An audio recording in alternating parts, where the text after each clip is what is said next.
Alright, y'all, we're back out here on the houseboat. I'm going to be starting the fiberglass on the roof. I ordered the fiberglass. It's not come in yet. I got a little bit of fiberglass in the shed. I got all the resin and the hardener and mixing buckets and latex gloves and all that kind of stuff. But one of the things that's been bothering me since I did this roof is this gap right here in the middle.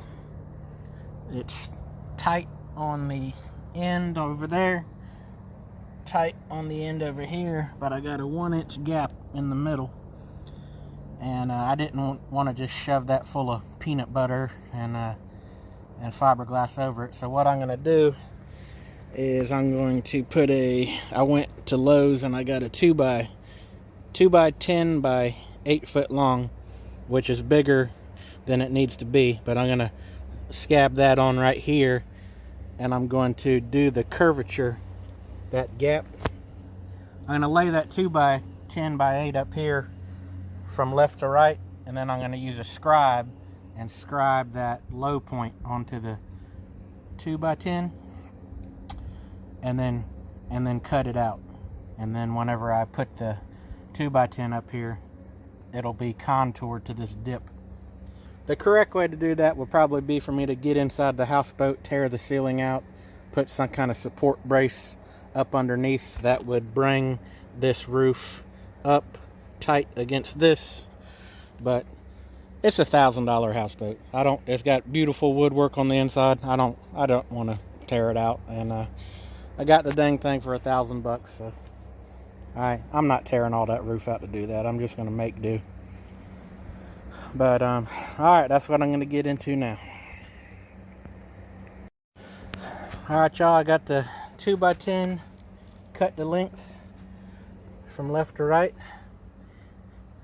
and I got a line I scribed on the rooftop with a Sharpie marker. The line is where, if this board was to continue down straight, it'd come down and hit this line. The underneath side of this is going to be cut at a 45-degree angle to match how this side is at a 45-degree angle. So I'm going to take this. I've got a little can with a pencil on top, and I'm going to take the edge of the can and go along the scribe line where the board's going to hit the deck, and the pencil mark will be making a mark on the wood where I need to cut it. So that's what I'm going to do now. There's probably 100 ways you can do this, but this is the way I come up with. I'm sure there's better ways to do it.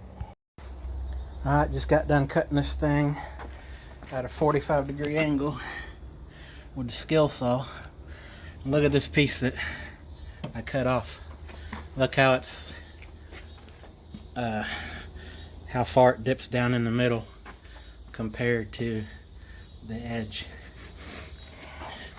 Alright, so that get cast aside. Now I go up and test fit this, and then mark the back side with the pencil and cut it off flush with the roof. Alright, wish me luck. Alright, it's a pretty good fit. Didn't quite come out to the line like I thought, but it dang sure filled up that gap. Here's a side view. So now when I run the peanut butter stuff in this little valley here, it'll hardly be I guess you could say the fiberglass won't have a sharp bend right here. So now what I got to do is I got to pencil mark this edge from left to right, and I'm going to take it back up under the carport and cut off this top where this deck comes straight out. So this little triangle you see on the top will be gone, and it'll just kind of be a continuance of this flat deck.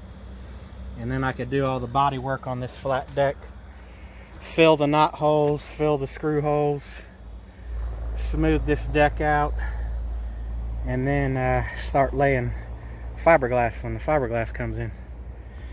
Alright, fixing to take this thing off and go cut the back side. Alright, got the top side cut. Not perfect. Look at the bow in the bottom, because the bow in the roof. But hopefully I can put this up there and do a little bit of body work and everything will be smooth. So I'm fixing to go find out now. Alright folks, there you got it. Not too shabby. Comes on straight across. The gap in the bottom's tight. There's side view.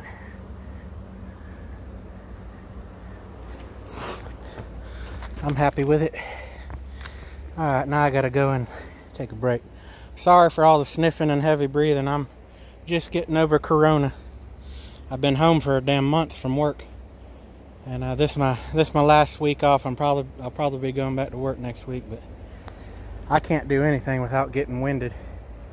Anything I do, taking the garbage to the truck, I'll get out of breath. Doing little stuff like this, I'll get out of breath. So I'm fitting to go take a break and then I'll get back on it. Alright, thank y'all for hanging with me. Alright folks, now I'm fixing to mix up this peanut butter concoction I've been talking about. I've seen fiberglass guys on the internet do it. I got 1/4 inch chopped fiberglass. Got fumed silica. And I even put on the top of here, wear mask when mixing. It's extremely fine powder. You don't want it in your lungs.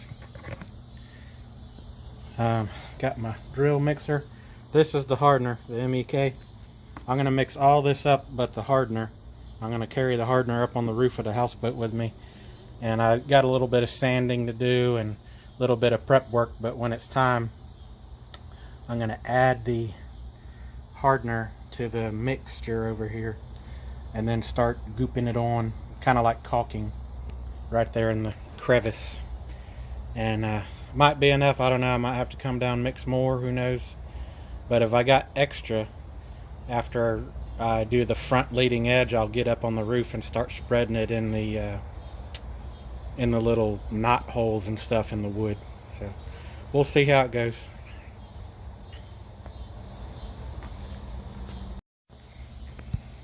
Alright, there it is.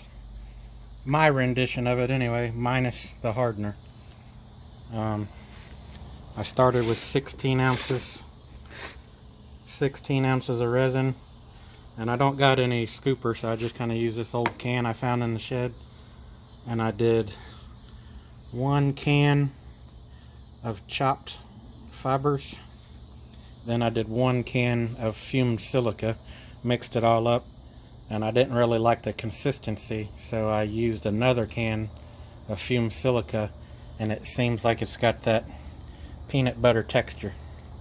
So I'm going to take the bucket, the hardener, and the mixer up on the roof with me. I've already got a drill up on top of the roof, and I'm going to do some sanding and then mix the MEK, the hardener, in with the peanut butter and start spreading it along the crack. So wish me luck. I've never did this before. Alright, I did a light sanding, just knocking the loose stuff out of the way, and swept everything with a little sweep broom. Now I got my gloves on, fixing to spread this peanut butter. See how it goes. Alright, as you can see, I don't want to go too far up there, but I got the leading edge where the 45-degree angle piece meets the front deck. Got the peanut butter spread in there, and then I had some left over, so I hopped back, started filling in knot holes on this first sheet of plywood, and then it I could pretty much feel it was starting to kick off and get thick, so I didn't move on to the second piece. But I can get out here tomorrow and start on the second and third piece of plywood knot holes, and start spreading peanut butter in the back crack after I sand the mating surfaces where the peanut butter can get a good grip to the surfaces. Pretty much, I just got to clean up this mess right here on this roof, and I'm going in taking a shower. All I can stand for today. I'm up here breathing hard. Dang, Corona's got me breathing hard. But that's it for today. Thank y'all for tuning in.